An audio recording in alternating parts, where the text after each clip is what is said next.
नमस्कार दोस्तों, आज के इस वीडियो में हम लोग प्रैक्टिस सेट नंबर 14 को सॉल्व करेंगे। ध्यान दीजिएगा, ये प्रैक्टिस सेट 14 है, लेकिन ओवरऑल बात करेंगे तो ये लास्ट प्रैक्टिस सेट होगा। अर्थात आप प्लेलिस्ट में जाइएगा, देखिएगा 1 से शुरू करके 20 तक आपको प्लेलिस्ट सभी मिल जाएगा रुक्मणी का। अभी आपने कल ही देखा होगा कि माइनस मार्किंग भी एग्ज़ाम से हट गया है। और अगर आपकी तैयारी के बारे में अगर हम बात करें तो आपसे बेहतर तैयार कोई है नहीं, ऐसा मेरा मानना है। आप ऐसा इसलिए समझिए कि आपने रुक्मणी के 20 प्रैक्टिस सेट को देखा है। आपने देखा होगा एक प्रैक्टिस सेट में हम लोग जो है 80 क्वेश्चन जीके जीएस के करते थे, सामान्य अध्ययन के 80 क्वेश्चंस। अगर आप 20 प्रैक्टिस सेट भी अगर आप देख लिए होंगे तो आपको पता होगा टोटल कितना प्रैक्टिस सेट, लगभग आप 1600 क्वेश्चन को आप लोगों ने सॉल्व किया है, 1600 क्वेश्चन। और इसी में अगर एडिटोरिया का भी मिला लिया जाए 14 प्रैक्टिस सेट का, तो आप देखिएगा उसमें एक प्रैक्टिस सेट में 100 क्वेश्चन होता था जीएस का, 20 क्वेश्चन ही मैथ रीजनिंग का होता था। उस तरीके से देखेंगे तो 1400 क्वेश्चन आप लोगों ने एडिटोरिया में किया है। मतलब ओवरऑल आप देख लीजिएगा 3000 क्वेश्चन की तैयारी करके आप एग्जाम में बैठेंगे। चूंकि माइनस मार्किंग हट गया है तो यहाँ जो सबसे इंपॉर्टेंट हो जाता है वो हो जाता है कि आपकी रीच कितनी है, आपकी पहुँच कितनी है। तो आपकी पहुँच बहुत ज़्यादा है, आपने बहुत सारी चीज़ें पढ़ी हैं। बस अपने आप को रिलैक्स रखिएगा। इन 5 दिनों में 5वें दिन आपका एग्जाम होगा, बस एक ही काम आपको करना है, रिलैक्स रहना है। ज़्यादा से ज़्यादा आपको अपनी रीच पहुँचानी है, रिवीजन करना है। इतना आप कर लीजिएगा, आप देख लीजिएगा, आप अवश्य ही सफल होंगे। क्योंकि कोई भी एग्ज़ाम निकालने का यही एकमात्र तरीका है कि आप जो है सबसे पहले तो जो ये प्रेशर होता है लास्ट टाइम में, उसको आप हैंडल करिए। उसको हैंडल करने का एकमात्र यही तरीका है, रिलैक्स रहिए, आप खुद पे विश्वास रखिए। आप टेंशन लेंगे, टेंशन से कुछ नहीं होगा। टेंशन लेने से अगर कोई फ़ायदा हो तो आप टेंशन लीजिए, अगर टेंशन लेने से कोई फ़ायदा हो तो आप टेंशन लीजिए। मैं फिर से कह रहा हूँ, लेकिन मुझे पता है, आपको भी भली भांति पता होगा कि टेंशन लेने से नुकसान ही है, फ़ायदा है नहीं। हम कह रहे भले आपकी जितनी भी तैयारी, हम कह रहे आपकी तैयारी नहीं भी है, आप टेंशन मत लीजिए। क्या टेंशन लेने से आपकी तैयारी हो जाएगी? नहीं होगी। बस आप रिलैक्स रहिए, मेरा ये रिक्वेस्ट है आपसे। 5 दिनों में इतना संतुलित माइंड आप रखिए, इतने ज़्यादा रिलैक्स रहिए, आपको अपने ऊपर विश्वास बनाइए। 3000 क्वेश्चन तो हम लोगों ने ऐसे तैयार किया, उसके बाद जो डिटेल में मैं आपको बताता था, हर क्वेश्चन में इतने सारे पूछे गए पॉइंट्स डिटेल में बताता। अगर उस सबको आप जोड़ेंगे तो हमको लगता है 10,000 क्वेश्चन हम लोग रिविजन किए होंगे। 10,000 क्वेश्चन, 10,000 फैक्ट्स हम लोग बात किए हैं। तो इतना बहुत होता है। आप बस विश्वास करिए, आप अच्छे से जाइए, एग्जाम में पहुंचिए, संतुलित माइंड से पेपर दीजिए। माइनस मार्किंग कल हट ही गया है, तब बस क्या करना है, आपको 3 राउंड में पेपर करना है। 3 राउंड। जब भी ये देखिए, एग्जाम करने का सबसे सही तरीका मैं आपको बता रहा हूँ। अगर आपने कभी एग्जाम दिया होगा, जिस भी पैटर्न आप फॉलो करके एग्जाम दिए होंगे, आप उसको थोड़ा बदल लीजिए। अगर आपने यही पैटर्न फॉलो किया तो बड़ी अच्छी बात है, अगर नहीं किया तो ये आप कर लीजिएगा। सबसे पहले आपको क्या करना है, आपको एग्ज़ाम उठाना है। आपको फर्स्ट स्टेप में बस वही करना है। आप शुरू करिएगा फर्स्ट से लेके 120, माने सारे क्वेश्चन में खाली आप उन्हीं क्वेश्चन को करिए जो आपको सटीक आ रहा है। सटीक आने का मतलब ये हुआ कि जैसे मान लीजिए एक होता है ना, मछली की आंख में तीर मारना। तो अगर जिन जिन क्वेश्चन का आपको एग्जैक्ट आंसर पता है, आपको वही क्वेश्चन करना है। और जो क्वेश्चन आपको नहीं आते, जिनमें आपको कन्फ्यूजन हुआ है, उसमें आपको अपना माइंड भी नहीं लगाना है। मतलब आपका जो ये माइंड है ना, उसको आपको संतुलित रखना है। संतुलित वो तभी रहेगा जब आप जो क्वेश्चन नहीं आ रहा है उसमें आप अपना दिमाग मत खराब करिए। अगर आपको एक बार देखने में पता चल जाता है कि ये क्वेश्चन मेरे से नहीं होगा, तो आप तुरंत आगे बढ़ जाइए, आगे और अगले क्वेश्चन पे जाइए कि हाँ ये क्वेश्चन मेरे से हो रहा है, नहीं हो रहा है। ऐसे कर करके आप जाएंगे ना, तो आप एक 120 क्वेश्चन टोटल, इसमें से आप देखेंगे तो 40 क्वेश्चन ऐसे रहेंगे जिसमें आप एक बार में, मतलब वो तीर मारने वाली बात हो जाएगी कि आपको एक बार में उसका आंसर पता रहेगा, सटीक आंसर, और आप उसको लगा देंगे। इसमें आप अगर देख लीजिएगा, आपसे मुश्किल से 20 मिनट आपको लगेंगे। 20 मिनट में आप, मुश्किल से 20 मिनट मैं बता रहा हूँ, उससे भी कम समय आपका लगेगा। तो इसमें क्या करेंगे, आप सारे क्वेश्चन 40 क्वेश्चन कर लेंगे। सेकेंड राउंड में फिर आपको जाना है। सेकेंड राउंड में ओनली आपको ये करना है कि जो क्वेश्चंस आपको आ रहे हैं, जिनमें आपको कन्फ्यूजन था, माने 2 ऑप्शन में आपको कन्फ्यूजन है, 3 ऑप्शन, मतलब आपको लग रहा है यार मैंने तो इसको पढ़ा है, इसका आंसर मैं लगा सकता हूँ, उन क्वेश्चंस को करिए। अब ये अलग कैसे करेंगे, जो जो क्वेश्चन कर लिए उसका तो आप डायरेक्ट उसका टिक लगा दीजिएगा उसमें पेपर में ही। आप OMR मत भरिए। OMR आप तब भरिएगा जैसे मान लीजिए 120 में से आपने 40 क्वेश्चन कर लिया, बिल्कुल आपके श्योर क्वेश्चन है, तो आप उनको OMR में भर लीजिए। OMR में भर के आप खाली हो गए, लेकिन एक एक क्वेश्चन करके OMR मत भरिएगा। टोटल 40 क्वेश्चन आपने निकाल लिया कि हाँ ये क्वेश्चन मेरे से एक बार में हो रहा है, आप उसको OMR में भर दीजिए।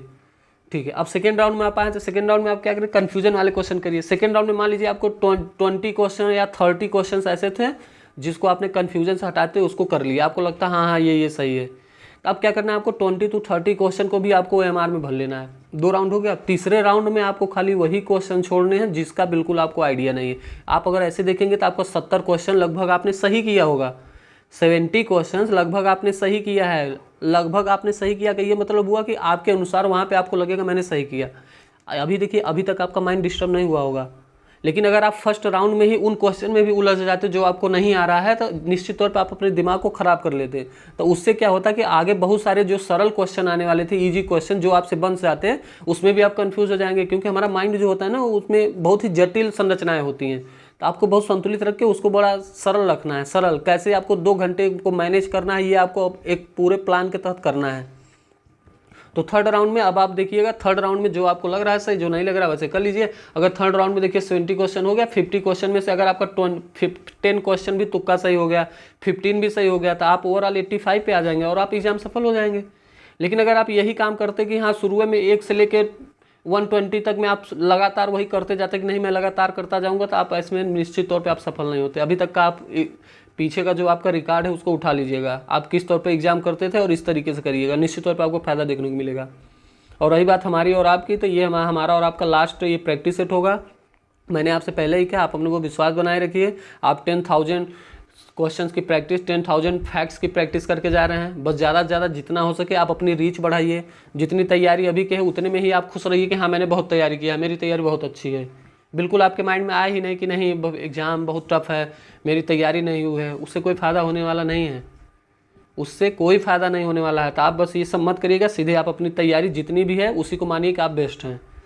अपने आप को बेस्ट मानिए और जितनी से ज़्यादा जो रीच आपकी होगी, अभी 5 दिन का समय है, आप ज़्यादा से ज़्यादा चीज़ों को आप देखिए, उसका आंसर देखिए, उसको पढ़िए। इससे क्या रहेगा ना कि आपके माइंड में कुछ तो चीज़ें आ जाएंगी। जब आप वो थर्ड स्टेज में जाएंगे, जो थर्ड पैटर्न पे आप फॉलो करेंगे कि हाँ ये क्वेश्चन में मुझे तुक्का लगाना है, तो वहाँ पे यही काम देगा कि हाँ ये चीज़ें मैंने पढ़ा है। आप पूरे 25 साल, आपने अभी 25 साल तक तैयार किया, पूरे 25 साल का ज्ञान आप लगा के झोंक दीजिए। कभी कभी क्या होता है, हम एग्जाम में क्या करते हैं, इतने ईजी ले लेते हैं उसको, आया तो आया, नहीं आया तो नहीं आया, छोड़ देते हैं।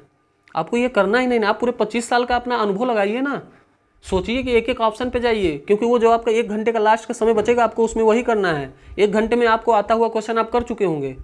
आप पूरे 25 साल का समय लगा दीजिए बिल्कुल अच्छे से कि हाँ ये क्वेश्चन मेरे से होगा, ये क्वेश्चन मुझे करना है, ये नहीं हो सकता, ये क्यों हो सकता है। ऐसे करेंगे तो आप निश्चित तौर पे कुछ तो आपकी जो संभावनाएं हैं, पॉसिबिलिटी है सही होने की, वो पहले से बहुत बेटर हो जाएंगी। तो आप यही पैटर्न पे आप एग्जाम करिएगा। बाकी एग्जाम्स पहले हो सकेगा तो एक छोटी सी वीडियो मैं आप लोगों को दूंगा और अच्छे से बताऊंगा क्या कैसे करना है। ये तो अभी तक आपने देखा होगा कि मैं इतना बातचीत नहीं करता हूँ, अपने काम से काम मतलब रखता हूँ, ऐसा मुझे अच्छा भी लगता है। लेकिन आज ये लास्ट प्रैक्टिस सेट था तो मैं आपसे बात कर लिया, तथा मैं आपसे क्षमा भी थोड़ा सा इस बात का मांगूंगा कि मैं आपसे मैथ और रीजनिंग के क्वेश्चन को नहीं करा पाया। और नहीं कराने का मात्र एक ही कारण था कि थोड़ा संसाधनों की कमी थी, अभी भी है, आगे हो सकता है वो सही हो जाए, तो आगे हमारे आपकी मुलाकात किसी और चीज़ों में बहुत अच्छे ढंग से होगी। लेकिन इसके लिए आपसे मैं क्षमा चाहता हूँ कि मैथ और रीजनिंग नहीं करा पाया, और आगे हो सकेगा तो ज़रूर कराऊंगा। ये प्रैक्टिस सेट की मैं बात कर रहा हूँ। आपने देखा होगा कुछ पहले मैं कराता था, उसके बाद मैं छोड़ दिया क्योंकि अच्छे से हो नहीं पाता था। तो ये रीजन था। बाकी आपने जीएस के बड़े अच्छे क्वेश्चन किया, मैथ रीजनिंग के भी आपके बहुत सारे क्वेश्चन हैं। मैथ रीजनिंग आपको वही करना है, आपको देखते ही पता चल जाएगा हाँ ये मैंने पढ़ा है, ये मेरे से हो जाएगा मैथ का क्वेश्चन। रीजनिंग का क्वेश्चन 2 बार ट्राई करिए, हो रहा है ठीक है, नहीं तो छोड़िए उसको, आगे बढ़िए, जो क्वेश्चन आ रहा है उसको करिए। लास्ट में जो टाइम बचेगा उसमें मैथ रीजनिंग में भी आप लगाइए कि हाँ क्या क्या कर देंगे हो जाए। जो भी आपको बहुत हैवी क्वेश्चन दिख रहा है, थोड़ा बहुत बड़ा है, माइंड डिस्टर्ब ना करिए, बस माइंड संतुलित रखिए। मैं फिर से आपसे बोल रहा हूँ, 2 घंटे के पेपर को ऐसे आप तोड़ के करिए ना कि 2 घंटा आपको पता ही ना चले और बहुत अच्छे से आपका पेपर हो जाए, आप अवश्य ही सफल हो जाएंगे। चलिए इन्हीं सब बातों को आप ध्यान में रखिएगा। अगर आपको इतनी बातें थोड़ा लगा हो आज सुन लीजिएगा, डेली मैं नहीं बोलता हूँ, माफ़ कर दीजिएगा, ज़्यादा घबराने की ज़रूरत नहीं है। आपको लग रहा हो कि थोड़ा सा अगर ये सब बातें नहीं करनी चाहिए थी, लेकिन चलिए हम लोग प्रैक्टिस सेट को देखते हैं। आज का जो प्रैक्टिस सेट होगा ये 14 नंबर ओवरऑल लास्ट होगा। मैंने आपसे कहा सबसे पहले हम लोग जीएस के क्वेश्चन को करेंगे और उसमें डिटेल में जाएंगे, उन्हीं पॉइंट्स की बात करेंगे जो एग्जाम में पूछे गए हैं। तो आप बड़े ध्यान से उसको सुनिएगा। और लास्ट है तो मैं ज़्यादा से ज़्यादा प्रयास करूँगा कि आपको सभी चीज़ें इसमें लेने का, सभी चीज़ें लेने का ये मतलब है कि ज़्यादा से ज़्यादा पॉइंट्स बताऊँगा जो एग्जाम में पूछे गए हैं। तो आप उसको ध्यान से बस सुन लीजिएगा, आपका रिविजन हो जाएगा। चलिए आज का पहला क्वेश्चन देखिएगा, यह है कि 1906 में मिंटो से शिमला में मिले मुसलमानों के शिष्टमंडल ने प्रार्थना की। 1906 का एक मिंटो से शिमला में मिले मुसलमानों ने मतलब क्या प्रार्थना की, आपसे पूछ रहा है। तो जो 1906 में हुआ क्या था आपको पता है। 1906 में मुस्लिम लीग का गठन हुआ था। आपने नाम सुना होगा सलीमुल्लाह का, आपने नाम सुना होगा आगा खां का। आगा खां और सलीमुल्लाह ये 2 नाम जो है जाने जाते हैं मुसलमानों का मुस्लिम लीग के गठन के लिए। तो समय ही वैसा था, तो इसका ऑप्शन हो जाएगा मुसलमानों के पृथक निर्वाचन वर्ग के लिए इन्होंने प्रार्थना किया था मिंटो से शिमला में। तो ये इसका सही आंसर है, आप इसको ध्यान दीजिएगा। चलिए 42 नंबर देखिएगा, 42 है कि महात्मा गांधी किस वर्ष दक्षिण अफ्रीका से भारत लौटे। तो महात्मा गांधी दक्षिण अफ्रीका गए कब थे, तो आप 1893 का डेट याद रखिएगा, ये दक्षिण अफ्रीका गए थे। इसी समय विवेकानंद जी शिकागो सम्मेलन में गए थे, तो ये 1893 में ये गए तथा ये लौटे थे 9 जनवरी 1915 को। और 9 जनवरी 1915 को क्या प्रवासी भारतीय दिवस भी मनाया जाता है, आपको पता होगा। 17वां प्रवासी भारतीय दिवस कब मनाया गया था, इंदौर में, मध्य प्रदेश इंदौर में मनाया गया था। ये आप बात ध्यान देंगे। अब गांधी जी से थोड़ा बस आपको क्या करना है, बस सुनना है। देखिए आपका कैसे सारा रिवीजन हो जाएगा। गांधी जी से बस आप शुरू करिएगा। 2 अक्टूबर को हम लोग गांधी जयंती मनाते हैं। 30 जनवरी 1948 को मृत्यु हुई तो हम लोग इनका शहीद दिवस उसी उपलक्ष्य में मनाते हैं। आपसे पता होगा गांधी जी के बारे में और कोई बात करें तो आपको ये 1893 में दक्षिण अफ्रीका गए, 1915 में आए। 1915 में आए तो 1916 में एक लखनऊ अधिवेशन में भाग लिए। वहाँ इनसे राजकुमार शुक्ल जी मिले, तो जिन्होंने अपनी दशा बताई। तो ये 1917 में चंपारण का आंदोलन भी किए किसानों के लिए। अब जाइए आंदोलनों से जो पूछा जाता है उस पर आप ध्यान देंगे, थोड़ा सा कन्फ्यूजन कहाँ से आपको दूर करना है। अगर आपसे पूछे पहली बार सत्याग्रह का प्रयोग गांधी जी ने कब किया पहली बार, तो वो उन्होंने 1906 में किया था दक्षिण अफ्रीका में। लेकिन भारत में पहली बार सत्याग्रह का प्रयोग कब किए, तो ये 1917 में चंपारण में गांधी जी ने किया था। अब पूछे पहला किसान आंदोलन कौन था, तो ये भी 1917 का चंपारण था। पहला जन आंदोलन कौन था, तो वो आपको याद रखना है कि जो असहयोग आंदोलन 1920 में चला था, गांधी जी का पहला जन आंदोलन था। अब बात करें इन्होंने भूख हड़ताल पहली बार कब की थी, तो भूख हड़ताल गांधी जी ने 1918 के खेड़ा आंदोलन में किया था। ये सभी जो है कन्फ्यूजन थोड़ा सा रहता है, जो आप ध्यान देंगे। सीधे बात में कहे तो जन आंदोलन, असहयोग आंदोलन, किसान आंदोलन और पहली बार सत्याग्रह चंपारण, भूख हड़ताल पहली बार आपका अहमदाबाद।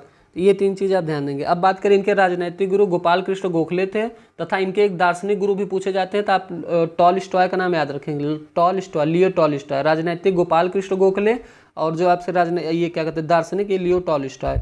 अब आगे अगर आपसे बात अगर आपसे पूछा जाएगा तो ये पूछा जाएगा कि इन्हें महात्मा की उपाधि किसने दी। रविंद्रनाथ टैगोर ने इन्हें महात्मा की उपाधि दी, तथा ये रविंद्रनाथ टैगोर को जो है गुरुदेव की उपाधि दिए थे। आगे बढ़िए, आगे बस देखिए क्या पूछेगा। इनकी जो स्थापना कुछ इन्होंने किया था, जैसे कि मान लीजिए फिनिक्स आश्रम इनसे पूछा जाता है, तो फिनिक्स आश्रम इन्होंने दक्षिण अफ्रीका में 1904 में किया था। 1904 में ही अभिनव भारत बीडी सावरकर ने किया था, तो 1904 में ये आप याद रखिएगा। इसके बाद आपसे साबरमती पूछे तो ये आप गुजरात में 1916 में इन्होंने साबरमती की स्थापना की थी। अब इनसे कुछ पत्रिकाएं पूछी जाती हैं, तो पत्रिकाओं में आप ध्यान से सुनिएगा। पत्रिकाएं इनसे पूछेगा हिंद स्वराज, हिंद स्वराज, सत्य के साथ मेरे प्रयोग, सत्य के साथ मेरे प्रयोग, हिंद स्वराज। और अगर आपसे बात करें तो young India, young India, Hind Swaraj 2 पत्रिका, सत्य का मानी यानी माई एक्सपेरिमेंट्स विद ट्रूथ। उसके बाद आप याद रखिएगा इंडियन ओपिनियन, नवजीवन, इंडियन ओपिनियन, नवजीवन एक साथ याद रखिए। सत्य के साथ मेरे प्रयोग, यंग इंडिया, हिंद स्वराज, सभी जो है गांधी जी की पूछी गई पत्रिकाएं। अगर इनसे देखिए, जब आप इनकी आत्मकथा आपसे पूछ लेगा कि गांधी जी की आत्मकथा कौन थी, तो आत्मकथा में आप यही याद रखिएगा, सत्य के साथ मेरे प्रयोग। आत्मकथा में सत्य के साथ मेरे प्रयोग। बाकी तो आपको नवजीवन याद रखना है, हिंद स्वराज याद रखना है, इंडियन ओपिनियन याद रखना है, और आपसे पूछता है हरिजन पत्रिका भी आपको याद रखना है। ये सभी गांधी जी से। अब इन्होंने एकमात्र अधिवेशन में अध्यक्षता की थी, वो था 1924 का बेलगांव अधिवेशन। तो बेलगांव अधिवेशन भी आप याद रखिएगा 1924 का, जब इन्होंने अध्यक्षता की थी। इतनी सारी बातें आप गांधी जी के बारे में याद रखिएगा। तथा 1942 में भारत छोड़ो आंदोलन हुआ था, करो या मरो का ये नारा दिए थे। इन्हें पूना के आगा खां पैलेस में ऑपरेशन जीरो आवर के तहत गिरफ्तार भी कर लिया गया था। अगर आप आगे चलेंगे तो इनसे एक आप 1930 हम लोग छोड़ रहे हैं, तो 1930 याद रखिएगा नमक आंदोलन चला था। 12 मार्च से 6 अप्रैल तक इन्होंने दांडी के लिए नमक आंदोलन चलाया था। इसी के 6 अप्रैल पे ही इन्होंने सविनय अवज्ञा आंदोलन शुरू कर दिया था, जैसे ही ये समाप्त हुआ था। तो ये सारी बातें आप ध्यान रखिएगा। गांधी जी के बारे में क्वेश्चन बना तो यहीं से बनेगा। चलिए 43 नंबर देखिएगा। करा रॉलेट एक्ट के विरोध में किसने लगान न देने का आंदोलन चलाने का सुझाव दिया था। सुझाव किसने दिया था कि ऐसा करते हैं कि रॉलेट एक्ट आपको पता है 1919 में आता, जिसे बिना अपील बिना दलील वाला कानून कहा जाता है, जिसे काला कानून भी कहा जाता है। तो कहा था कि लगान न देने का, ये स्वामी श्रद्धानंद जी थे, इन्होंने ऐसा कहा था। अब देखिए रविन्द्रनाथ टैगोर के बारे में आपको पता होगा, नोबेल पुरस्कार इन्हें मिला था। गीतांजलि के लिए 1913 में मिला था। जनगण मन जो लिखे थे 1911 में पहली बार गाए थे जनगण मन, ये भी रविन्द्रनाथ टैगोर जी का है। अबुल कलाम आज़ाद जी का याद, इंडिया विंस फ्रीडम, इनकी जो है पुस्तक है, याद रखिएगा। सबसे कम उम्र के सबसे ज़्यादा समय तक कांग्रेस की अध्यक्षता करने वाले अबुल कलाम आज़ाद जी थे। पहले शिक्षा मंत्री कौन थे, वो अबुल कलाम आज़ाद जी थे। तो ये भी आप ध्यान रखेंगे। चलिए 44 नंबर देखिए। करा भारतीय राष्ट्रीय कांग्रेस के किस अधिवेशन में बाल गंगाधर तिलक ने अभिव्यक्त किया था, क्या किया था कि स्वराज्य मेरा जन्मसिद्ध अधिकार है, मैं उसे लेकर रहूंगा। स्वराज्य मेरा जन्मसिद्ध अधिकार है, मैं उसे लेकर रहूंगा। इन्होंने किस अधिवेशन में कहा था, तो आप याद रखिए लखनऊ का अधिवेशन 1916। 1916 में home rule league Annie Besant के साथ मिलकर इन्होंने होम रूल लीग का भी गठन किया था। और बाल गंगाधर तिलक के बारे में स्वराज मेरा जन्म सिद्ध अधिकार, मैं इसे लेकर रहूँगा, इन्होंने लखनऊ अधिवेशन में कहा था 1916 में। 1916 में ही आपके नरम दल गरम दल एक हुए थे, जिसमें भी बाल गंगाधर तिलक और एनी बेसेंट का योगदान था और जिन्ना का भी योगदान था, जिसके तहत कि नरम दल गरम दल एक हुआ। ये याद रखिए। अब क्वेश्चन आपसे पूछेगा कि इनकी मृत्यु कब हुई थी? जिस दिन गांधी जी असहयोग आंदोलन शुरू किए थे उसी दिन बाल गंगाधर तिलक की मृत्यु हुई थी। ऐसा कौन सा एक बहुत ही महत्वपूर्ण व्यक्ति था, बहुत प्रचलित व्यक्ति, जिसने कांग्रेस की अध्यक्षता कभी नहीं की? तो ये भी थे आपके बाल गंगाधर तिलक। केसरी और मराठा पत्रिका पूछी जाती है, तो केसरी मराठा पत्रिका भी बाल गंगाधर तिलक जी का है। आप देखिए इनके वो भी कहा जाता है, उपद्रव का पिता किसे कहा जाता है? तो ये भी बाल गंगाधर तिलक को कहा जाता है। चलिए अगला क्वेश्चन देखिएगा 45। करा भारतीय राष्ट्रीय कांग्रेस की स्थापना कब हुई? तो भारतीय राष्ट्रीय कांग्रेस की स्थापना 1885 में हुई। किसने किया था? तो A.O. ह्यूम ने किया था। ये आपका बम्बई में हुआ था। एक गोकुल दास करके संस्कृत विश्वविद्यालय था जहाँ पे जो है भारतीय राष्ट्रीय कांग्रेस की स्थापना हुई। अब स्थापना के समय आप समझ लीजिए कि आपसे अध्यक्ष पूछेगा तो 85 में आप व्योमेश चंद्र बनर्जी याद रखिए। आपसे 86 यानी दूसरा पूछेगा तो दूसरे में आप याद रखेंगे किसका नाम? दादा भाई नौरोजी का। 87 में आप नाम याद रखेंगे पहले मुस्लिम बदरुद्दीन तैयब जी का। 88 में आप पहले अंग्रेज अध्यक्ष जॉर्ज यूले का नाम याद रखेंगे। इसी के साथ ही कुछ अधिवेशन आप देख लीजिएगा जो आपसे पूछा जाएगा, जिनको आपको याद रखना बहुत ज़रूरी है। जैसे देख लीजिए कि आपसे 1893 में भी दादा भाई नौरोजी ने किया था। 1906 में भी दादा भाई नौरोजी ने किया था। दादा भाई नौरोजी ने कुल 3 बार किया था। अब बात करें आगे, चलिए आगे में जैसे आप याद रखिएगा कि 1917 का याद रखिए। पहली महिला जिसने अध्यक्षता की वो आपकी एनी बेसेंट थी। अगर पहली भारतीय महिला आपसे पूछेगा तो 1925 में आपकी सरोजनी नायडू जी ने किया था। पहली महिला एनी बेसेंट 1917, पहली भारतीय महिला 1925 सरोजनी नायडू। उसके बाद आप आगे चलिएगा तो देखिएगा 1920 का अधिवेशन याद रखिए। 1920 में आपके एक विजय राघवाचार्य जी थे, उन्होंने अधिवेशन किया। इसी अधिवेशन में ही आपका असहयोग आंदोलन का प्रस्ताव पास हुआ। फिर आगे चलिए तो 1922 याद रखिए। 1922 में आपके चित्तरंजन दास जी ने गया के अधिवेशन में आपका अध्यक्षता किया था। अब इसके बाद आप आइए 1924 गांधी जी ने एकमात्र अधिवेशन बेलगांव कर्नाटक में अध्यक्षता किया। 1925 आपसे सरोजनी नायडू पहली भारतीय महिला याद किए। आप 1929 याद रखिए, इसलिए याद रखिए क्योंकि पूर्ण स्वराज जो है जवाहरलाल नेहरू ने 1929 वाले में ही कहा था पूर्ण स्वराज, तो इसमें आप जवाहरलाल नेहरू का नाम याद रखेंगे। आगे बढ़िएगा तो आप एक याद रखिएगा 1938 का, जब सुभाष चंद्र बोस ने अध्यक्षता की। 1939 में भी सुभाष चंद्र बोस अध्यक्षता किए थे, लेकिन बाद में इन्होंने त्यागपत्र दे दिया तो राजेंद्र प्रसाद जी बनाए गए। अब 1940 देखिए, 1940 से लेकर 1945 तक मौलाना अबुल कलाम आज़ाद जी कांग्रेस की अध्यक्षता किए। आपसे पूछता है कि स्वतंत्रता के समय भारतीय जब आज़ाद हुआ तो कौन कांग्रेस की अध्यक्षता कर रहा था? तो आप राजगोपालचारी का नाम याद रखेंगे। राजगोपालचारी गलत है, आप JB कृपलानी का नाम याद रखेंगे। JB कृपलानी पूछता है स्वतंत्रता के समय या 1946 में इनके त्यागपत्र देने के बाद, यानी मौलाना ने क्या कहते हैं त्यागपत्र दिया, तो आपका तब बनाए गए कौन? ये आपके JB कृपलानी आज़ादी के समय तक यही रहे थे। इतनी सारे क्वेश्चन आपसे इसमें पूछेगा। चलिए 46 नंबर देखिए, करा पृथ्वी से अपनी अधिकतम दूरी पर होती है। पृथ्वी अपनी अधिकतम दूरी पर कब होती है आपको बताना है। तो ध्यान दीजिएगा, पृथ्वी सूर्य से अपनी अधिकतम दूरी को, जो कि 4 जुलाई में होती है। 4 जुलाई, किसी भी ऑप्शन है इसका आंसर ये हो जाएगा। आपने एक अपसौर और एक उपसौर सुना होगा, तो कमेंट बॉक्स में बताइएगा उपसौर कौन सी डेट को कहते हैं, अपसौर कौन सी डेट को कहते हैं। तथा इसी के साथ याद रखिए एक आपसे 3 जनवरी भी पूछा जाता है। तो 3 जनवरी को देखिए सबसे कम दूरी पर होता है, 4 जुलाई को सबसे ज़्यादा दूरी पर होता है। 3 जनवरी 4 जुलाई, कमेंट बॉक्स में आप बताइएगा इसमें से उपसौर और अपसौर किसे कहते हैं। बहुत ही इंपॉर्टेंट क्वेश्चन है, ध्यान से देख करिएगा। चलिए 47 देखिए, करा दक्षिणी पश्चिमी मानसून की अवधि के दौरान तमिलनाडु सूखा रहता है क्योंकि? दक्षिण पश्चिम मानसून की अवधि के दौरान तमिलनाडु सूखा रहता है क्योंकि आपको बताना है। इसलिए रहता है क्योंकि यह वृष्टि छाया क्षेत्र में स्थित होता है।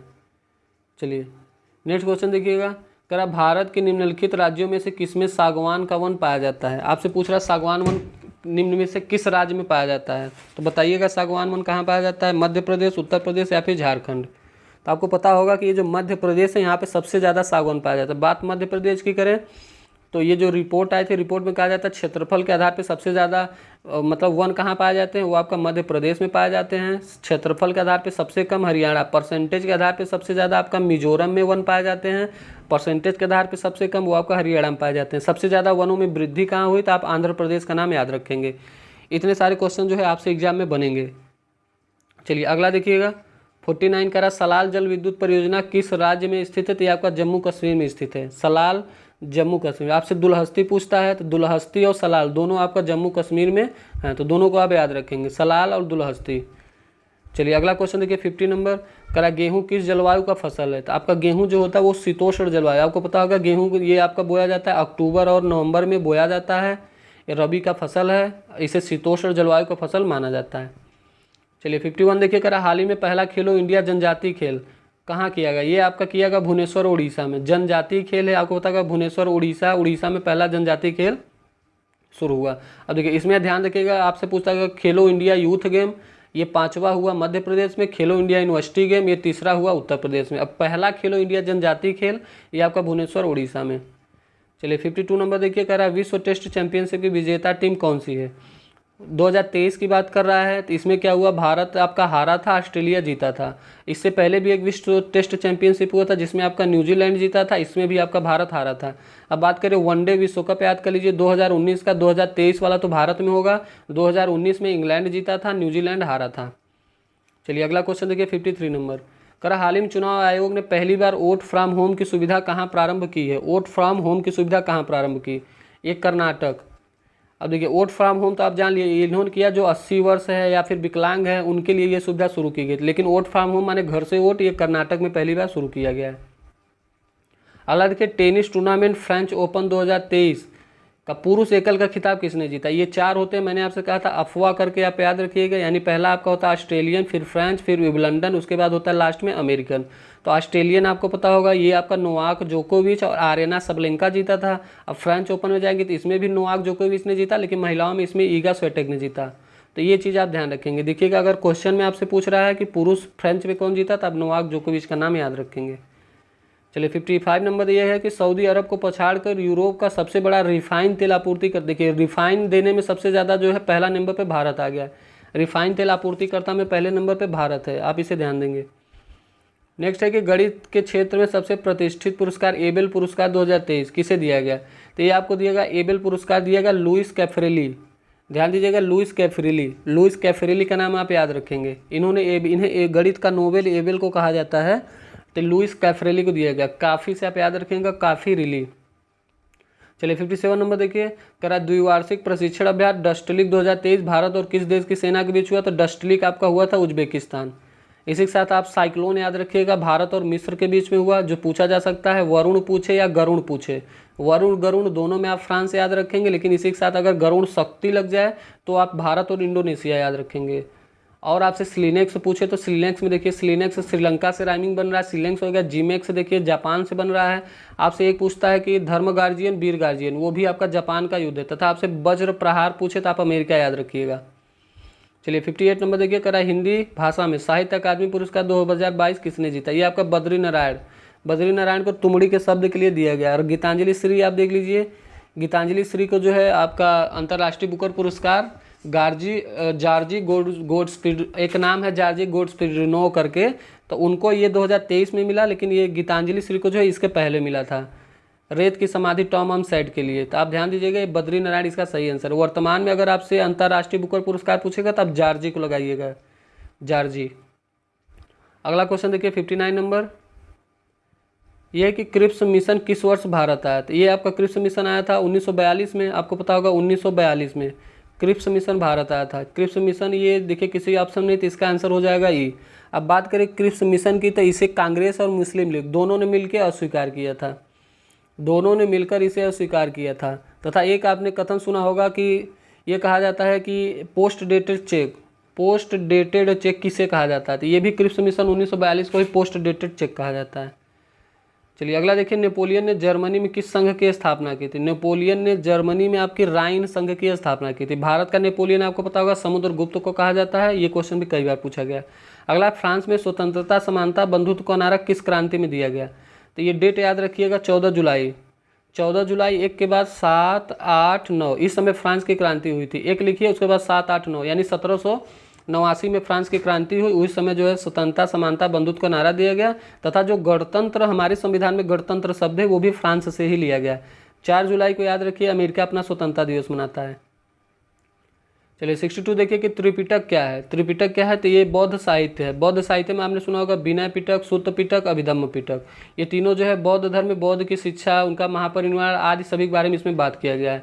ये बौद्ध साहित्य से संबंधित है। बौद्ध की बात करें तो आपको होता है 563 ईस्वी पूर्व में नेपाल की तराई लुम्बिनी में जो है महात्मा बुद्ध जी का जन्म हुआ तथा 483 में कुशीनगर में उनकी मृत्यु हुई थी। इसी के साथ महावीर का भी याद रखिए, उनका जन्म आपका कहाँ हुआ था, वैशाली में हुआ था, और महावीर की जो मृत्यु थी वो आपकी पावापुरी में हुई थी। इन दोनों में अंतर करके आप ध्यान देंगे।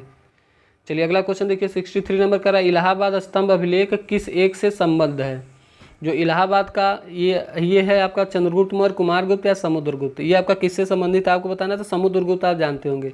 इलाहाबाद का जो स्तंभ अभिलेख है ये समुद्रगुप्त से संबंधित है। क्वेश्चन पूछता है कौन सा एक ऐसा शासक था जो हर 5 वर्ष में इलाहाबाद में जो है धार्मिक सम्मेलन कराता था, तो हर्षवर्धन का नाम आप याद रखेंगे।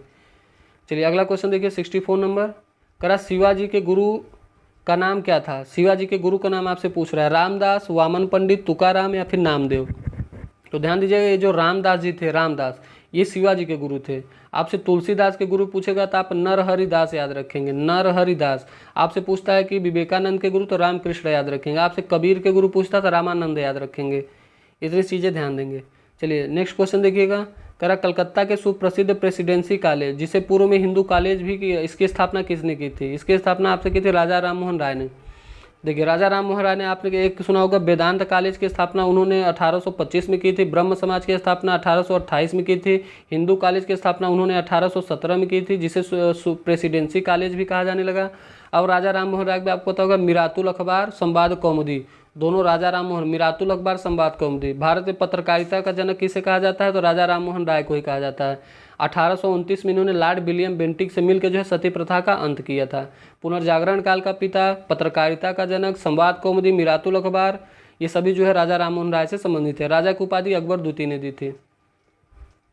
चलिए अगला क्वेश्चन देखिए 66 नंबर, ये कि रामकृष्ण मिशन की स्थापना किसने की थी। रामकृष्ण मिशन स्वामी विवेकानंद आप याद रखेंगे। स्वामी विवेकानंद ने रामकृष्ण मिशन की स्थापना की थी। गोपाल कृष्ण गोखले ये गांधी के गुरु थे, और जिन्ना के भी गुरु गोपाल कृष्ण गोखले ही थे। अब पूछा जाता है इनके गुरु कौन थे, तो आप मैजनी का नाम याद रखेंगे, कई बार पूछा गया है। गोपाल कृष्ण गोखले के गुरु मैजनी थे। चलिए अगला क्वेश्चन देखिए 67, करा हिमालय पर्वत श्रेणी की सर्वाधिक ऊंचाई पर स्थित दर्रा। ये दर्रा पूछ रहा, चोटी नहीं पूछ रहा। दर्रा चोटी में अंतर होता है, तो जो सर्वाधिक ऊंचाई पर स्थित दर्रा वो आपका काराकोरम। काराकोरम ये सर्वाधिक ऊंचाई पर स्थित है। 5, 6 और 5, 4 इतनी मीटर इसकी लंबाई, 5, 6, 5, 4 5654 मीटर। चलिए अगला देखिए, निम्नलिखित में से कौन देश की सबसे लंबी अंतर्राष्ट्रीय सीमा रेखा भारत से जुड़ी है। तो आपको याद होगा बचपन, वो वाली ट्रिक आप याद रख लिएगा। नहीं याद हो अगर आपसे कोर्ट में पूछता तो बचपन में MBA ऐसे याद रखिए। बांग्लादेश, चीन, पाकिस्तान, नेपाल, म्यांमार, भूटान, अफगानिस्तान। सबसे ज़्यादा देखिएगा बांग्लादेश की लगती है 4096 और सबसे कम अफगानिस्तान की 106 किलोमीटर। तो ये ध्यान दीजिए, कह रहा सबसे लंबी, तो ये बांग्लादेश इसका सही आंसर। अगला क्वेश्चन के दक्षिण भारत की सबसे ऊंची चोटी देखिए, ये अनाईमुड़ी जो कि अन्नामलाई पर्वत पे है। अगर इसी के साथ आपसे पूछ लेता कि दोद्दा बेटा किसकी है, तो ये दक्षिण भारत की दूसरी सबसे ऊंची चोटी और नीलगिरी की सबसे ऊंची चोटी थी। ये इतना अंतर आपको करना है।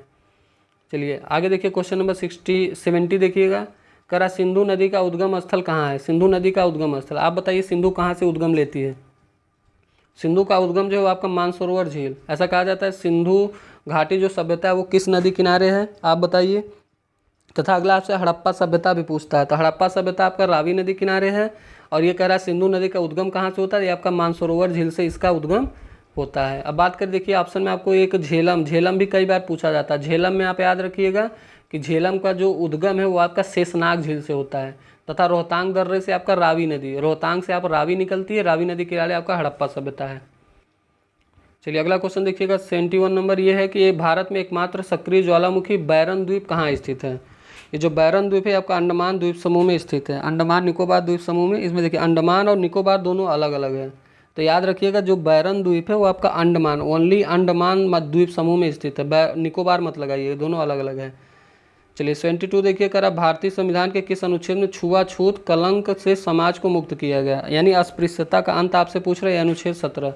18 में आपसे पूछता है उपाधियों का अंत, 19 में पूछता है वाक स्वतंत्रता, 21 में पूछता है व्यक्तिगत स्वतंत्रता, 14 में पूछता है कि समान सिविल संहिता, यह आर्टिकल 14 में है। 15 में आपसे कहता है कोई भी आप धर्म अपनाइए, जाति अपनाइए, उसमें कोई रोक टोक नहीं है।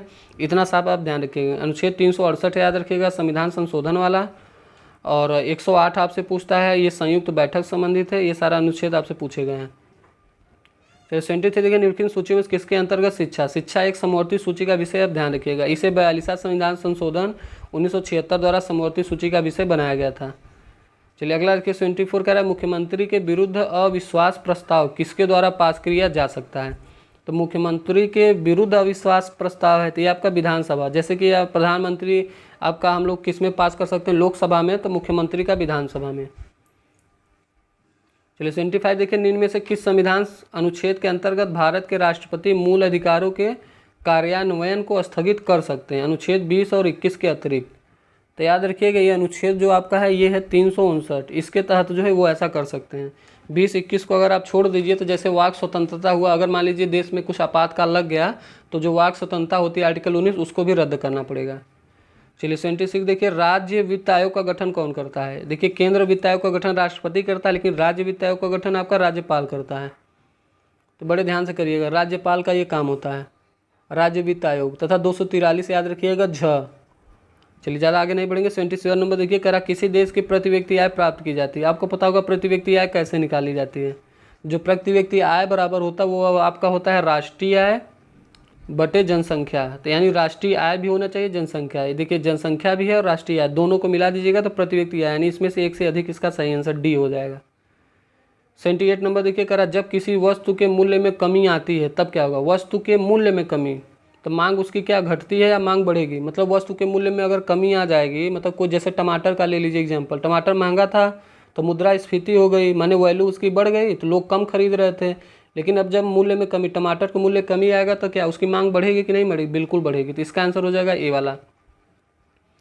चलिए 79 देखिए, भारत में प्रथम औद्योगिक नीति घोषित की गई थी। आज़ाद हुआ हमारा देश 1947 में, तो 1948 में प्रथम औद्योगिक नीति घोषित की गई थी। ऐसे आप इसको देखिएगा। 80 है, किसी वस्तु के मूल्य में ह्रास होने से मांग, किसी वस्तु के मूल्य में ह्रास, यानी वस्तु के मूल्य, वही टमाटर का भाव कम हो जाएगा तो क्या होगा, मांग बढ़ेगी। यही क्वेश्चन आपसे पूछ रहा है। चलिए अगला देखिएगा, 81 नंबर देखिए, कह रहा भारत में राष्ट्रीय आय का प्राकलन किया जाता है। राष्ट्रीय आय का प्राकलन कैसे किया जाता है, तो ये राष्ट्रीय सांख्यिकी कार्यालय द्वारा है। याद रखिएगा, राष्ट्रीय सांख्यिकी कार्यालय द्वारा राष्ट्रीय आय का ये किया जाता है। 82 है कि इनमें से कौन प्राकृतिक आपदा नहीं है। आतंकवाद ये हम लोगों ने खुद किया है, ये कोई प्राकृतिक आपदा नहीं है। अगला देखिए, कह रहा विश्व का सबसे ऊंचा जलप्रपात, नियाग्रा तुगेला टुकाकू। चलिए बताइएगा विश्व का सबसे ऊंचा जलप्रपात कौन सा है। एंजिल जलप्रपात का नाम आपने सुना होगा, एंजिल। एंजिल जलप्रपात जो है ये विश्व का सबसे ऊंचा है, जो कि किसी ऑप्शन में नहीं थी। इसका आंसर हो जाएगा आपका ई हो जाएगा। ये दक्षिण अफ्रीका में है एंजिल जलप्रपात, आप इसको याद रखेंगे।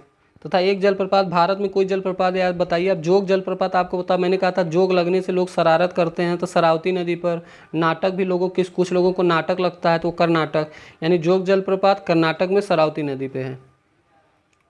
चलिए अगला देखिए, जापान का मैनचेस्टर, तो ये आपका ओसाका को कहा जाता है। कहीं कहीं आपको ये ओवाटा मिलेगा लेकिन आप ओसाका लगाएंगे। जापान का मैनचेस्टर ओसाका। भारत का मैनचेस्टर आपसे पूछे तो आप क्या लगाएंगे, अहमदाबाद। उत्तर भारत का मैनचेस्टर आपसे पूछे तो आप क्या लगाएंगे, कानपुर लगाएंगे।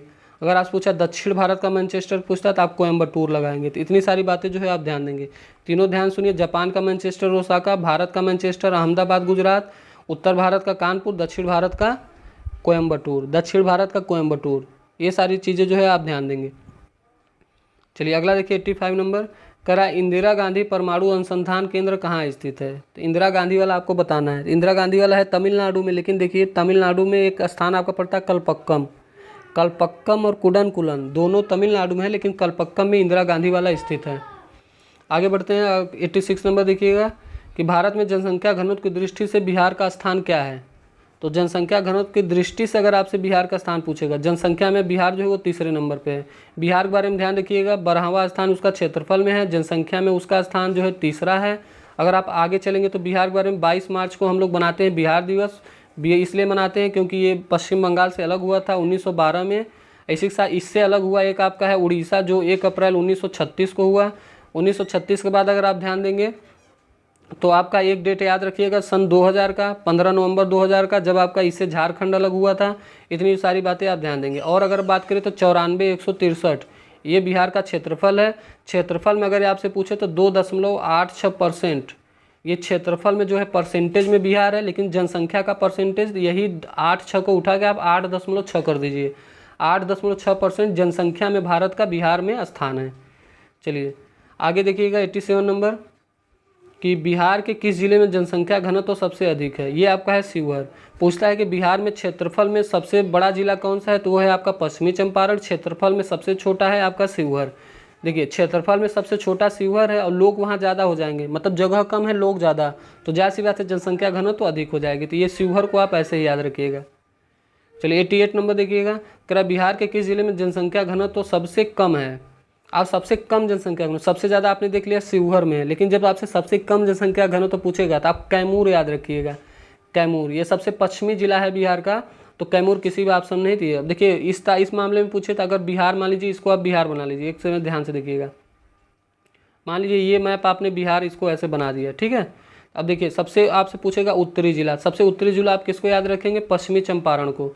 सबसे आपसे पूर्वी जिला पूछेगा तो यहाँ एक जिला पड़ता है किशनगंज, ये सबसे पूर्वी जिला। सबसे पश्चिम में आएंगे तो यहीं पे आपका कैमूर पड़ता है, तो ये सबसे पश्चिमी कैमूर। तथा नीचे की तरफ देखेंगे तो यहाँ पे गया पड़ता है, सबसे दक्षिणी आपका गया हो जाएगा।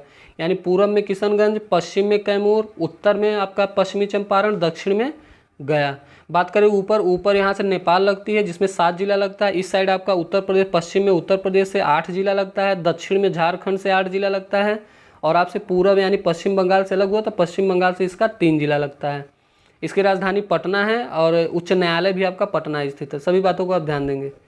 चलिए अगला क्वेश्चन देखिएगा 89 नंबर, कह रहा है कि प्रसिद्ध संगीतकार AR रहमान को निम्नलिखित में से किस गीत के लिए 52वां ग्रैमी पुरस्कार प्रदान किया गया था। इनको 52 नंबर का ग्रैमी पुरस्कार किस लिए दिया गया था। इनका एक गाना आपने सुना होगा जिनके लिए इनको ऑस्कर भी मिला था, यह है जय हो। जय हो के लिए इनको ये दिया गया था 52वां ग्रैमी। 90 नंबर देखिए, कह रहा है the straight from the heart in autobiography निम्नलिखित से किस खिलाड़ी की आत्मकथा है। स्ट्रेट फ्रॉम द हार्ट ये आपका कपिल देव, जिन्होंने 1983 में वर्ल्ड कप जिताया था, उनकी ये ऑटोबायोग्राफी है। चलिए अगला देखिएगा, कह रहा है कि झूले पर बैठे लड़के की गति किस प्रकार की है। देखिए मान लीजिए ये झूला आप अगर इसको बना देंगे, झूले में ऐसे लड़के को आप बैठा देंगे, झूला में जो लड़का बैठ जाएगा तो वो क्या करेगा कि एक बार ऐसे जाएगा, फिर ऐसे जाएगा, फिर ऐसे जाएगा, फिर ऐसे जाएगा। ये ऐसे डाक नहीं जाएगा, ये ऐसे ऐसे करता रहेगा, यानी उसकी गति क्या हो जाएगी, वो आवर्ती हो जाएगी। चलिए आवर्ती गति आप ऐसे आप ध्यान देंगे। अगला क्वेश्चन देखिएगा 92 नंबर, कह रहा है कि निम्न में से कौन तापमान का मात्रक है। तो सेल्सियस भी होता है, फ़ारेनहाइट, ये दोनों इसका सही आंसर। पास्कल आपका दाब का मात्रक होता है, दाब का मात्रक पास्कल। चलिए 93 देखिए, कह रहा है 25 डिग्री सेल्सियस पर निम्नलिखित में से किसमें ध्वनि का वेग अधिकतम होगा। तो जब 25 डिग्री सेल्सियस पर रहेगा तो जो एल्युमिनियम है उसका ध्वनि का वेग सबसे अधिक। आप ध्यान रखिएगा, आपसे पूछता है ध्वनि का वेग किसमें ज़्यादा कम, तो आप ठोस, द्रव और गैस याद रखें। ध्वनि के मामले में ठोस, द्रव, गैस। अब जब आपसे पूछ ले प्रकाश के मामले में तो प्रकाश आप गैस, द्रव और ठोस, इसी का उल्टा कर दीजिए। चलिए अगला क्वेश्चन देखिए 94 नंबर, करा निम्न में से किस वर्ग में प्राणियों में सल्कों की कमी और त्वचा में श्लेष्म ग्रंथियाँ होती हैं।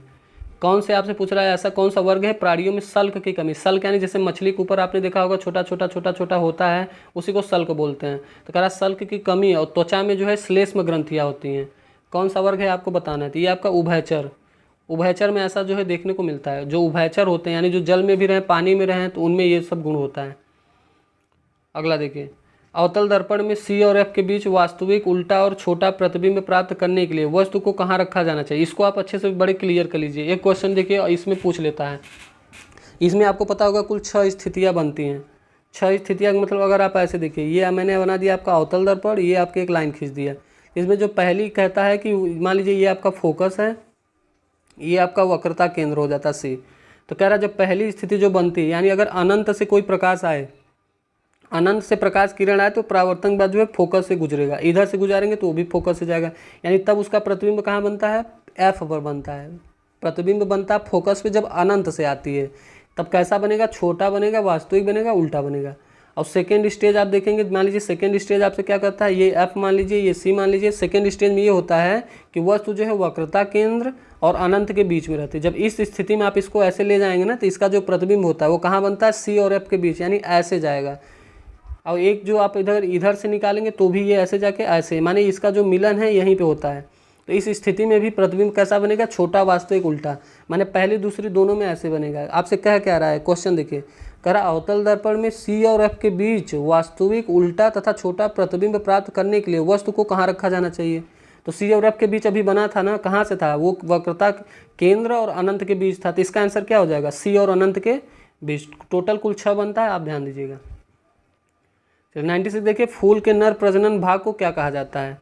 ये फूल के नर प्रजनन, आपको पता होगा फूल के भाग कितने हो, जैसे बाह्य दलपुंज होता है, दलपुंज होता है, पुमंग होता है, जयांग होता है। तो पुमंग को नर वाला कहा जाता है, तो इसका आंसर बी होगा, जरूर होगा। आप बताइएगा तंतु किसे कहते हैं, बाह्य दलपुंज किसे कहते हैं, तथा ये जो महिलाओं मतलब आप कहिए फीमेल पार्ट क्या होता है, फीमेल पार्ट का नाम भी आप बताइएगा। चलिए 97 देखिए, कह रहा एक दोहरी अपघटन अभिक्रिया के दौरान अभिकारकों के बीच क्या आदान प्रदान किया जाता है। जब भी ऐसी दोहरी घटनाएं होंगी इसमें आयनों का आदान प्रदान होता है। आयन किसी भी ऑप्शन है, दोहरी अपघटन अभिक्रिया के दौरान अभिकारकों के बीच आयन ही तो लिया जाता है। जैसे सोडियम में प्लस आयन यानी ये 1 दान देता है, मैग्नीशियम में 2+ होता है, ये 2 दान देता है। तो आयनों का ही तो आदान प्रदान होता है, तो इसका आयन आंसर होगा। फिर 98 देखिए, कह रहा गमले में लगे हुए पौधे ज़्यादा पानी देने से मर क्यों जाते हैं। गमले में लगे हुए पौधे ज़्यादा पानी देने से मर क्यों जाते हैं, आप बताइए। अगर आप ज़्यादा पानी उसमें भर देंगे तो वो आप सांस ले ही नहीं पाएंगे, उसमें कम पानी डालना चाहिए। अगर कम पानी रहेगा तो वो अपना कार्यक्रम करके सांस वगैरह ले लेते हैं, लेकिन ज़्यादा पानी से क्या करते हैं, वो सांस ले नहीं पाते, तब जो पौधे होते हैं वो मर जाते हैं। तो बताइए इसका क्या होगा, क्योंकि जड़ें सांस नहीं ले पाती, पानी अम्लीय हो जाता है वगैरह वगैरह, यही होगा कि जड़ें जो हैं वो सांस नहीं ले पाती। 99 है कि गर्भाशय में भ्रूण को पोषण प्रदान करने वाला ऊतक, कौन सा ऊतक द्वारा ये गर्भाशय में भ्रूण को पोषण प्रदान किया जाता है, बताइएगा। ओविडक्ट। आप क्या नाम याद रखेंगे, ओविडक्ट नहीं याद रखेंगे, एक होता है प्लेसेंटा, सॉरी ये ओविडक्ट गलत है, इसमें आप याद रखेंगे प्लेसेंटा। प्लेसेंटा जो होता है वो गर्भाशय में भ्रूण को पोषण प्रदान करता है। अब बात करें फेलोपियन ट्यूब, फेलोपियन ट्यूब में क्या होता है, तो जो ये फेलोपियन ट्यूब होता है उसमें ध्यान रखिएगा, निषेचन जो होता है, निषेचन ये फेलोपियन नलिका में ही होता है, जिसे फेलोपियन ट्यूब कहते हैं। यानी इसका आंसर हो जाएगा प्लेसेंटा। प्लेसेंटा से ही भ्रूण को जो है पोषण मिलता है। चलिए 100 नंबर देखिए, करा 2 अस्थियां एक दूसरे से किसी अन्य संयोजी ऊतक द्वारा जुड़ी हो सकती हैं, तो इसे क्या कहा जाता है। बीबी लाल याद रखिएगा, बीबी लाल, यानी बोन को बोन से लिंगामेंट जोड़ेगा, लिंगामेंट को स्नायु कहते हैं। ये 2 अस्थि की बात कर रहा है, यानी लिंगामेंट, और लिंगामेंट को हिंदी में स्नायु कहते हैं। चलिए 101 देखिए, करा किसी बंदूक से बुलेट दागे जाने पर बुलेट की गतिज ऊर्जा में क्या प्रभाव पड़ेगी। अगर बुलेट दाबेंगे तो इसकी जो होगी वो होगी कि बंदूक की तुलना में अधिक हो जाएगी। गतिज ऊर्जा निम्न में से क्या होगी, तो बंदूक की तुलना में अधिक। क्वेश्चन पूछता है कि अगर द्रव्यमान को दुगना कर दे तो गतिज ऊर्जा में क्या प्रभाव पड़ेगा। तो अगर द्रव्यमान दुगना करेंगे तो गतिज ऊर्जा भी दुगना हो जाएगा, लेकिन जब आपसे वेग दुगना कह दे तो गतिज ऊर्जा वो 4 गुना हो जाएगा। वेग में याद रखिएगा, क्वेश्चन कई बार हर एग्जाम में पूछ लेता है कि ये करने पर क्या होगा, तो वेग को आप दुगना करिए तिगुना करिए तो उसका उतना गुना भी करिए, लेकिन द्रव्यमान में दोनों सेम होता है। चलिए 102 देखिए, कह जीवाश्म ईंधन जलने पर मुक्त कार्बन, नाइट्रोजन और सल्फर के ऑक्साइड क्या कहलाते हैं। ये आपके कहलाते हैं अम्लीय ऑक्साइड। जब जीवाश्म ईंधन आप जलाएंगे तो जो कार्बन, नाइट्रोजन और सल्फर निकलते हैं उन्हें अम्लीय ऑक्साइड कहा जाता है। चलिए नेक्स्ट क्वेश्चन आप देखिएगा ध्यान से, यह कि निम्नलिखित में से किसकी गंध सड़े हुए अंडे जैसे होती है। तो सड़े हुए अंडे जैसी जो गंध होती है वो हाइड्रोजन सल्फाइड की होती है। अगला, पैराफिन मोम जलने पर सिकुड़ता है, क्योंकि मोम का जो गलनांक होता है वो क्या होता है, दाब बढ़ने पर घटता है, दाब बढ़ने पर बढ़ता है, दाब बढ़ने पर बढ़ेगा तभी ऐसा काम होता है। आगे देखिएगा 105, कॉर्क के बारे में कह रहा है। कॉर्क निम्न में से किससे प्राप्त होता है। तो कॉर्क जो है, जो कॉर्क होता है वो आपकी ओक की लकड़ी से प्राप्त होता है। कॉर्क आप समझ रहे हैं क्या होता है, जैसे कभी आपने देखा होगा सैम्पियन वगैरह की बोतल के ऊपर एक ढक्कन के रूप में एक ऐसे लगाया जाता है, उसके बाद यहाँ से वो शुरू होकर फिर ऐसे बोतल ऐसे बन जाता है। तो ये जो होता है उसी को कॉर्क कहते हैं, वो ओक की लकड़ी से बनता है, ओक की लकड़ी। चलिए 106 देखिएगा, कह रहा किस हिमालयी जंतु को आउंस भी कहा जाता है। कि आउंस किसे कहा जाता है आपको बताना है। तो ये कहा जाता है हिमालयी जो चीता होते हैं उन्हें आउंस कहा जाता है। हिमालय के चीते को, हिमालयी चीता को आउंस कहा जाता है। चलिए 107 देखिए, कह रहा एक कमरे में पंखा चल रहा है तो कमरे की वायु का ताप पर क्या प्रभाव होगा। कमरे की वायु का ताप पर क्या प्रभाव होगा ये बताइए। तब उसका क्या होता है, वो बढ़ जाता है, ये बढ़ जाएगा। एक क्वेश्चन आपसे पूछेगा, रेफ्रिजरेटर को खोल देने पर कमरे का तापमान क्या होगा। जब आप फ्रिज खोल देंगे तो भी कमरे का तापमान बढ़ जाएगा। चलिए अगला देखिए, कीटों के वैज्ञानिक अध्ययन को क्या कहते हैं। तो कीटों के अध्ययन को एंटोमोलॉजी कहते हैं। मछलियों के अध्ययन को आपने सुना होगा, मछली पालन को पीसी कल्चर कहते हैं। मछली पालन को क्या कहते हैं आपसे, पीसी कल्चर कहते हैं। लेकिन अध्ययन को जो है इक्थियोलॉजी कहता जाता है। इक्थियोलॉजी मछली के अध्ययन को कहा जाता है, पालन को पिसीकल्चर कहा जाता है। आपसे पूछे कि वृक्क को क्या कहा जाता है, नेफ्रोलॉजी, वृक्क यानी किडनी के अध्ययन को नेफ्रोलॉजी कहा जाता है, कैंसर के अध्ययन को ओंकोलॉजी कहा जाता है, पक्षियों के अध्ययन को आपसे पूछता है तो उर्निथोलॉजी कहा जाता है, उर्निथोलॉजी पक्षी, हड्डियों का अध्ययन ऑस्टियोलॉजी, हड्डी ऑस्टियोलॉजी, पक्षी ornithology, cancer oncology, kidney nephrology, अब मछली इक्थियोलॉजी और कीटों का अध्ययन एंटोमोलॉजी। इतनी सारी चीज़ें आप ध्यान देंगे। चलिए अगला देखिए, दूध में उपस्थित केसीन क्या होता है। जो दूध में उपस्थित जो केसीन होता है वो एक प्रकार का आपका प्रोटीन होता है। केसीन, दूध में कौन प्रोटीन पाया जाता है, केसीन प्रोटीन। चलिए 110 देखिए, इकोलॉजी शब्द किस भाषा का शब्द ओकोलॉजी से लिया गया है, तो ये आपका कौन सा भाषा है, तो ये आपका एक यूनानी शब्द है। आपको याद होगा, एक आपसे पूछता है इकोलॉजी पारिस्थितिकी, एक आपसे पूछता है इकोसिस्टम पारिस्थितिकी, और एक होता है पारितंत्र। इकोलॉजी यानी पारितंत्र, इको सिस्टम माने पारिस्थितिकी। इकोलॉजी में आप हैकल याद रखिएगा, हैकल में देखिए ला आ रहा है और इकोलॉजी में ला आ रहा है, इको सिस्टम में सा आ रहा है, एजी टांसले में सा आ रहा है, तो सिस्टम टांसले और लॉजी हैकल। चलिए नेक्स्ट क्वेश्चन देखिएगा, यह है कि ट्यूबरकुलोसिस के विरुद्ध मुख्यतया कौन सी वैक्सीन का प्रयोग किया। टीबी की बात करें, टीबी में हम लोग बीसीजी, बैसिलस कॉलमेट गुरिन, इसका यूज करते हैं। 112 है कि यदि किसी दर्पण की फोकस लंबाई +15 है तो दर्पण किस प्रकार का होगा। अगर इसकी फोकस लंबाई अगर +15 है तो आप बताइए दर्पण क्या होगा। अगर +15 रहेगा तो वो उत्तल दर्पण होगा, तो किसी भी ऑप्शन नहीं, तो इसका आंसर हो जाएगा ई यानी उत्तल दर्पण। चलिए 113 देखिए, कर वे वस्तुएं जो अपना स्वयं का प्रकाश उत्पन्न नहीं करती क्या कहलाती हैं। जो स्वयं का प्रकाश उत्पन्न नहीं करेंगे वो गैर दीप्त कहलाएंगे। अगला क्वेश्चन देखिएगा 114 की कांटेदार वनों और झाड़ियों की जलवायु परिस्थितियां निम्नलिखित में से किस पौधे की प्रजाति के लिए सबसे आदर्श हैं। ध्यान से पढ़िए, कांटेदार वन और झाड़ियों की जलवायु परिस्थितियां निम्नलिखित में से किस पौधे की प्रजाति के लिए सबसे आदर्श हैं। इसका सही आंसर होगा आपका यूफोर्बिया। चलिए 115 देखिए, करा मानव शरीर की लार में निम्नलिखित में से कौन सा एंजाइम पाया जाता है जो स्टार्च को साधारण शर्करा में तोड़ देता है। तो आपने सुना होगा एक एमाइलेज का, एमाइलेज नाम आप जानते होंगे, तो ये पाया जाता है आपका इसमें, जो कि किसी भी ऑप्शन में नहीं है। पेप्सिन आप प्रोटीन को पचाता है, ये आपको रेनिन आपका दूध में पाया जाता है। चलिए 116 कह रहा है कि निम्न में से कौन जीवित जीवों के क्षेत्र और पर्यावरण के साथ उनके पारस्परिक व्यवहार को इंगित करता है। तो जीवमंडल आप याद रखेंगे, ये जीवों और पर्यावरण के साथ उनके व्यवहार, जीवमंडल में यही तो होता है, जीव रहते हैं और पर्यावरण दोनों का जो मिलन होता है उसे जीवमंडल हम लोग कहते हैं, जहाँ हम लोग जीवित हैं।